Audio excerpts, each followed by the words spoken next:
Muito bem, queridos. Graças a Deus temos o privilégio de estar aqui com vocês para juntos orarmos e lermos a palavra de Deus, cantarmos louvores. Felipe, Deus te abençoe. Ore aí, faça uma oração pedindo a bênção de Deus para a nossa reunião, orando por Henrique também e pelos demais aqui. Muito bom. Vamos lá.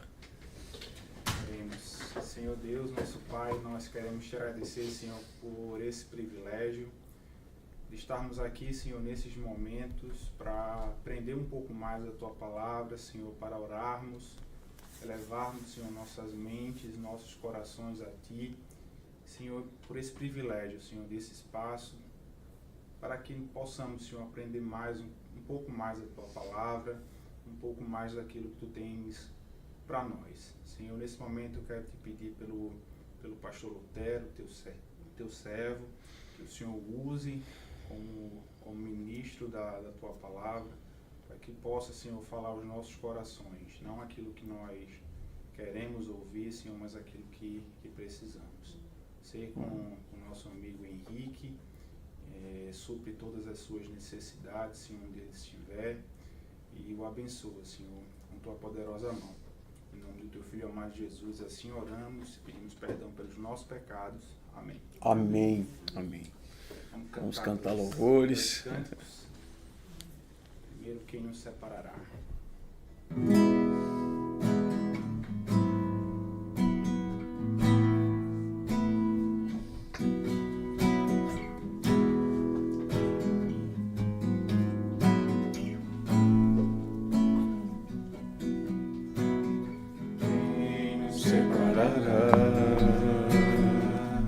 Do amor de Cristo será tribulação, angústia ou perseguição, fome ou nudez, perigo ou espada.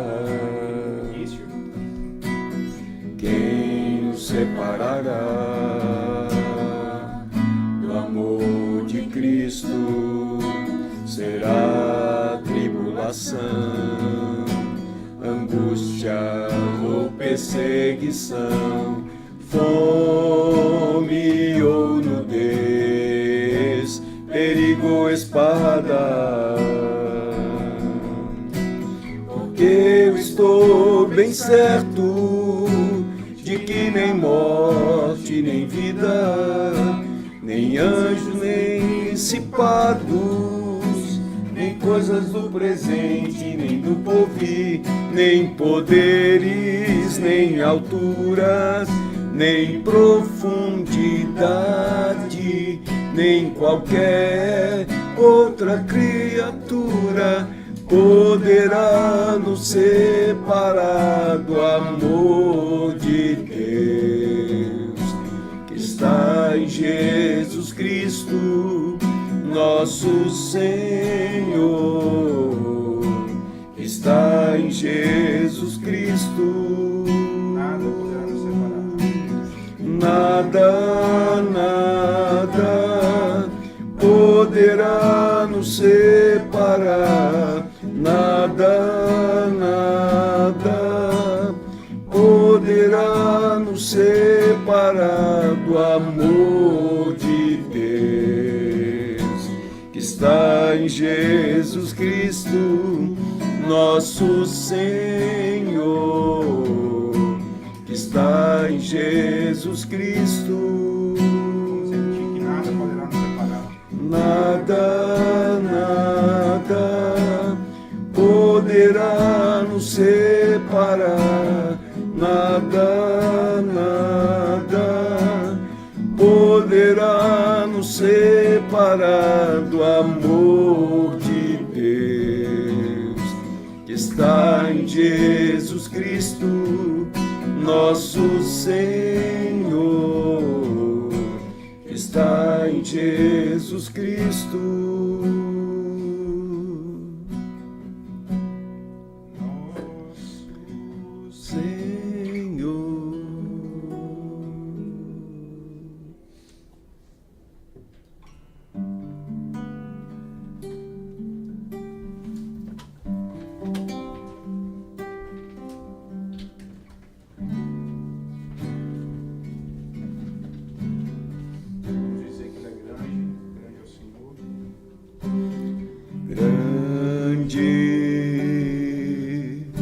é o Senhor e muito digno de louvor. Na cidade do nosso Deus, seu santo monte, a alegria de toda a terra.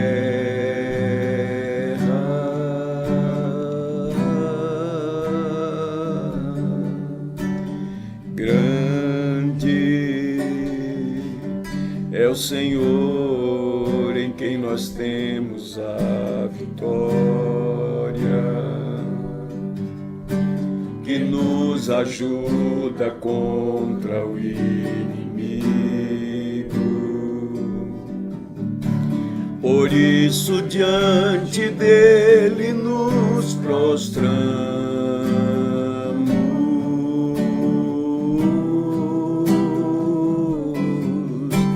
Queremos o teu nome engrandecer e agradecer-te por tua obra em nossas vidas. Confiamos em teu infinito amor, pois só tu és o Deus eterno sobre toda a terra e céu. Queridos, continuando no Sermão do Monte, o versículo que vou ler hoje é o versículo 13 do capítulo 5, Mateus 5, 13. Diz assim: vós sois o sal da terra.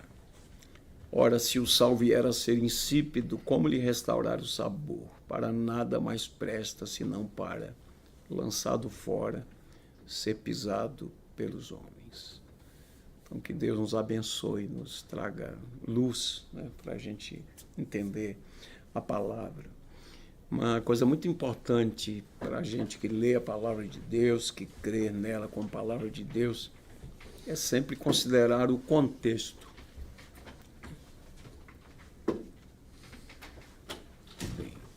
O contexto de um texto é fundamental para que a gente não compreenda a verdade de forma equivocada, né? Por exemplo, alguém disse assim: você pode até provar que Deus não existe com a Bíblia, né? Você vai lá no Salmo 14, por exemplo, ou no Salmo 53, está escrito lá: não há Deus. Mas só que o contexto é outro, né? Quando você olha para o contexto, diz o insensato no seu coração. 2 pontos. Não há Deus. Muda totalmente, né? Tem um texto lá também, Isaías, diz assim: maldito o homem que confia no homem. Você diz: eu não posso confiar em ninguém, né? Mas lá no contexto diz: maldito o homem, aquele que confia no homem, que faz do braço mortal a sua salvação. Ou seja, prefere confiar no homem a confiar em Deus, né? É nesse sentido. Então, a Bíblia é um livro que ela mesma se interpreta, né? Tem até uma regra básica de hermenêutica, de interpretação, que é Escritura interpreta Escritura, né? Então, a Bíblia nunca é contraditória. Ou a gente não compreende o que está lendo, ou a gente está lendo equivocadamente, né? Fora do contexto. E aqui o Sermão do Monte, ele sintetiza verdades que são desenvolvidas no Novo Testamento todo a respeito da vida nova, da vida cristã, né? Alguém disse que vida cristã não é apenas uma vida transformada, mas é uma vida substituída. Na verdade, Paulo diz isso escrevendo aos Gálatas: não mais vivo eu, mas Cristo vive em mim, né? Porque nossa natureza pecaminosa, ela é totalmente avessa a tudo que está dito aqui, né? Certo? É só pela a intervenção de Deus, o milagre de Deus. Então, nós estudamos as bem-aventuranças, que elas sintetizam o caráter do cristão. Na verdade, a gente quer identificar um cristão, a identidade dele está lá. E todas aquelas virtudes não são naturais, ninguém nasce com essas virtudes. Elas são espirituais. E elas, na verdade, refletem o caráter de Cristo. Cristo é tudo isso, o caráter dele. Por isso que depois das bem-aventuranças nós estudamos assim, o cristão é uma pessoa diferente.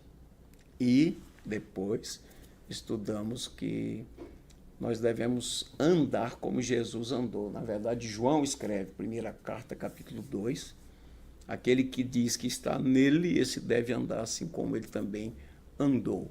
E quando a gente olha para a vida de Jesus, a gente vê submissão, obediência ao Pai, vida de oração, humildade. Jesus foi famoso, né? Mas tinha humildade. Tem 2 textos que falam assim, sua fama estava em toda parte, chegou até a Síria, né? Ele nunca saiu de Israel, mas a sua fama correu. E a sua compaixão. Então é algo que marca muito quando a gente lê o Evangelho. Jesus, por ser Deus, ele conseguiu olhar para uma multidão e ver a cada um individualmente, conhecer a cada um. E a gente lê muito sobre a compaixão do Senhor Jesus, né? Ele compadeceu-se, ficou condoído, né? E nós precisamos seguir os passos de Jesus. Aqui Jesus usa 2 metáforas, né, para falar agora da nossa influência, da influência do cristão no mundo. O cristão é alguém que precisa estar no mundo para fazer a diferença, né? A gente vai ver hoje que nosso tempo é curto, sobre o sal da terra e, se Deus quiser, na próxima quinta, a luz do mundo, né? Então vamos pensar aqui que nós estamos no 1º século, né? Então, sem os meios, né, de preservação, o sal era um instrumento. Então ele tinha pelo menos essas 2 finalidades, né? Preservar e também dar gosto, né? Dar sabor. O sal, acho que não tem ninguém aqui que sofre de pressão alta, né? Mas comer uma comida sem sal é muito ruim, né? Muito ruim, né? Comida de hospital, por exemplo, né? Mas o sal tem essas 2 finalidades, né? E eu queria pensar com vocês, quando Jesus está falando do Sermão do Monte, ele está pensando na realidade do mundo, né? Jesus está falando desse mundo caído e apodrecido, né? Porque há tantos conflitos e problemas e ódio, injustiça e malícia e maldade, e violência e corrupção, né? Todas essas coisas mostram que esse mundo está assim num estado de putrefação mesmo, né? As relações, né? Tem um texto de Miqueias que sempre que leio me toca muito, capítulo 7. Ele chega a usar a expressão assim: os inimigos do homem são os de sua própria casa, né? Quantas famílias vivendo conflito, né? E a violência toda parte, a maldade, né? A disposição para o mal. E que Jesus está dizendo aqui, o cristão, ele deve fazer a diferença, ser diferente, né? Às vezes a gente quer justificar o erro da gente, mas todo mundo faz, né? Mas um cristão, ele precisa ter uma conduta diferente, uma postura diferente. E isso só é possível pela graça de Deus, né? Então, como sal da terra, a gente pode andar em integridade, com verdade. A gente pode ser um abençoador, transmitir graça, fazer a diferença, promover mudanças, né? Eu queria dar 2 exemplos aqui, tirando lá da Inglaterra do século XVIII. Um dos exemplos é de um parlamentar chamado William Wilberforce. Ele ficou muito impactado com a vida de John Newton. John Newton tinha trabalhado como traficante de escravos. Na verdade, tinha sido a profissão do pai dele. E ele, como menino, acompanhava o pai naquelas viagens, né, longas, aqueles navios para buscar os escravos. E ele cresceu assim. Ele mesmo conta que cresceu num ambiente muito rude, de muita violência, muita grosseria, né? Mas um dia, pela graça de Deus, John Newton conheceu o Senhor Jesus, né? Foi impactado pelo poder do Evangelho. E ele, então, chegou à conclusão: eu não posso continuar nessa atividade, né? Isso é incompatível com o Evangelho, né? Traficar escravos, né? E Deus manifestou uma graça tão especial na vida dele que ele tornou-se um pregador do Evangelho. E o autor de um cântico que fala sobre a maravilhosa graça, né? Amazing Grace. Essa graça maravilhosa de Deus que o alcançou, né? William Wilberforce era um político parlamentar e ele ficou tão impressionado com a vida de John Newton. John Newton foi usado por Deus também até para discipulá-lo, que ele queria deixar o parlamento e entrar no ministério, ser um pregador, né? John Newton disse, não, Deus me chamou para essa função e chamou você para estar lá no parlamento e para fazer a diferença, né?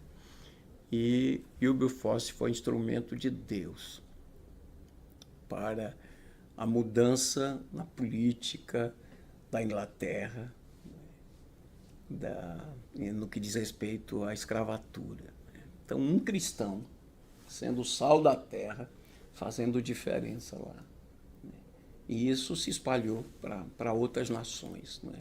Então, ele não estava lá sendo mais um político, cuidando dos seus próprios interesses, né? Mas ele, como cristão, como sal da terra, ele foi usado por Deus para fazer a diferença ali. E no parlamento isso se espalhou por outros lugares também, né? Então, talvez a gente não tenha assim, uma posição de destaque na sociedade a ponto de promover uma transformação assim, mas o pouco que a gente puder fazer para a glória de Deus, né? Como sal da terra, ou seja, onde Deus colocou você, fazer a diferença, né? Mudar o ambiente pela graça de Deus. Uma outra história também do século XVIII, segunda metade do século XVIII, uma jovem chamada Elizabeth Fry.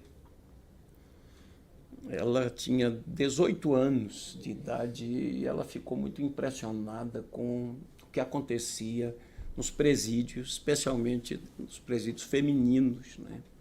Então ela começou a fazer visita e percebeu as presidiárias eram analfabetas, né? Uma vida sem perspectiva. E ela começou a fazer um trabalho de visitação e importou-se com essas pessoas, né? Uma discípula de Jesus, condoída, né? Então investiu no trabalho de alfabetizá-las, né? E de levar a elas o Evangelho, promover a cidadania, né? E a vida dela foi tão impactante, né, que ela teve a oportunidade de falar no parlamento e o trabalho que ela fez, né, de resgate daquelas vidas espalhou-se pela França, pela Alemanha, e ela foi um instrumento nas mãos de Deus, ou seja, sal da terra, né, num ambiente deteriorado, num ambiente estragado, mas ela foi instrumento de Deus para fazer a diferença. Então, trouxe esses dois exemplos e poderia trazer outros, e eu sei que vocês conhecem pessoas assim. Mas quando Jesus estava falando sobre um sermão do monte, né, ele está dizendo, bem-aventurados os pobres de espírito, ou seja, aqueles que são totalmente dependentes de Deus, aqueles que choram, que lamentam, choram seus próprios pecados, suas próprias imperfeições, suas próprias falhas, seus próprios erros, mas também são capazes de chorar pelo que acontece na sociedade, né? Como Jesus chorou sobre a cidade de Jerusalém, né? Você olha o profeta Jeremias chorando por causa da dureza do coração do povo de Israel, da incredulidade, né? Da desobediência a Deus. Então, gente sensível, bem-aventurados que choram, bem-aventurados os mansos, bem-aventurados que têm fome e sede de justiça, ou seja, eles querem ser mais parecidos com Jesus, os misericordiosos, os pacificadores. Então, gente assim, para gente assim, Jesus disse, vocês são o sal da terra. Então, para fazer a diferença, não é fazer o que todo mundo faz de errado, né? Mas fazer a diferença, promover mudanças, e pode ser um gesto simples, né, na área social. Uma vez alguém estava dizendo, de secretária do lar, né, assim, quantas pessoas secretárias do lar, chegaram lá, novinhas ainda, analfabetas, envelheceram analfabetas. Né? E alguém estava me dizendo de uma família que investiu, né? Uma secretária do lar era analfabeta, dedicava um dia um horário do dia para alfabetizá-la, né? E ela saiu daquela casa depois, direto para a escola, já sabia ler, já sabia escrever, né? Dar os direitos dela, assinar carteira, dar todos os direitos, fazer a diferença, investir numa pessoa. Né? Então, a gente não pode mudar o mundo, mas a gente pode fazer alguma coisa. E que nossa motivação seja a glória de Deus. Né? Então, são determinados gestos que a gente pode fazer para a glória de Deus. Né? William Wilberforce lá, ele não era só um parlamentar buscando seus interesses pessoais e nada disso, mas ele colocou esse olhar. Por quê? Por causa do poder do Evangelho, a influência de John Newton na sua vida, que tinha vivenciado toda aquela experiência terrível, né? E instrumentos de Deus, né? Como Elizabeth Fry. Quando eu vi a história dela a primeira vez, alguém disse assim, ela é uma jovem de 18 anos. Qual é a perspectiva de uma jovem de 18 anos na Inglaterra do século XVIII? Só tinha uma esperança, era casar-se, né? Não tinha muita, porque as mulheres não tinham muitos direitos, né? Qual a expectativa? E ela chegou a casar-se. E ela era uma mulher firme, né? Ela disse ao marido, olha, vou me casar com você, eu amo você, mas em primeiro lugar na minha vida está o meu Deus, né? Foi muito clara com ele, né? Ela continuou depois de casar do seu trabalho, só para vocês terem uma ideia, ela chegou a ter 11 filhos, né? 11 filhos. Era uma pessoa solidária mesmo, né? Cuidava de gente, né? Teve 11 filhos, mas ela continuou fazendo esse seu trabalho, né? Olha, Jesus falando sobre a palavra do semeador, ele disse assim, que uma semente, ela produz outras 20, 30, 50, 100 sementes, né? Então, uma vida transformada pode ser de um impacto muito grande, né? Para a glória de Deus. Então, que Deus nos abençoe, que a gente seja sal nesse mundo caído, né? Na nossa casa, onde nós moramos, aqui na empresa, né? Fazer a diferença, tendo essa motivação. Vou fazer para a glória de Deus, né? Então, que Deus nos abençoe, queridos. Vamos orar, pedir a graça de Deus sobre a nossa vida, pedir a Júnior para fazer a sua oração. Senhor Deus, nosso Pai, muito obrigado, Senhor Deus, pela Tua palavra. Agora pela manhã, Senhor Deus, obrigado pela vida do pastor Lutero. Abençoando a vida dele, a família dele também, Senhor Deus. E já que nós possamos ser sal, Senhor Deus, nesse mundo. Amém. Em qualquer lugar que o Senhor nos coloque, Senhor Deus, que nós possamos testemunhar de Ti e fazer diferença naquele local, Senhor. Amém. Abençoa também cada pessoa da Hebron, Senhor Deus, nesse momento, as famílias, que o Senhor possa guardar e continuar abençoando, Senhor Deus, a empresa. Dá-nos um resto de dia na Tua presença, em nome de Jesus. Amém. Amém, amém. Nesses últimos segundos, fazer um convite aqui. Sexta, sábado e domingo, nossa igreja estará completando 150 anos. 150 anos da plantação, né? 145 de organização, mas quando ela foi plantada, quando chegou o missionário aqui. Então, nós teremos na sexta um culto de ação de graça, pregará o pastor Augusto Nicodemos, que é uma bênção. No sábado, um musical, né? E no domingo, os cultos normais. Então, se você colocar aí, achar um espaço na sua agenda, vai... Merinha no sábado, exatamente. Aí vai ter estacionamento lá, chegue cedo, né, Fernando? Mas se não chegar cedo, tem a rua e tem lá o Itaú, tem outras opções lá, mas serão muito bem-vindos, viu? Passa um zap para Guilherme que ele guarda a vaguinha. Um abraço.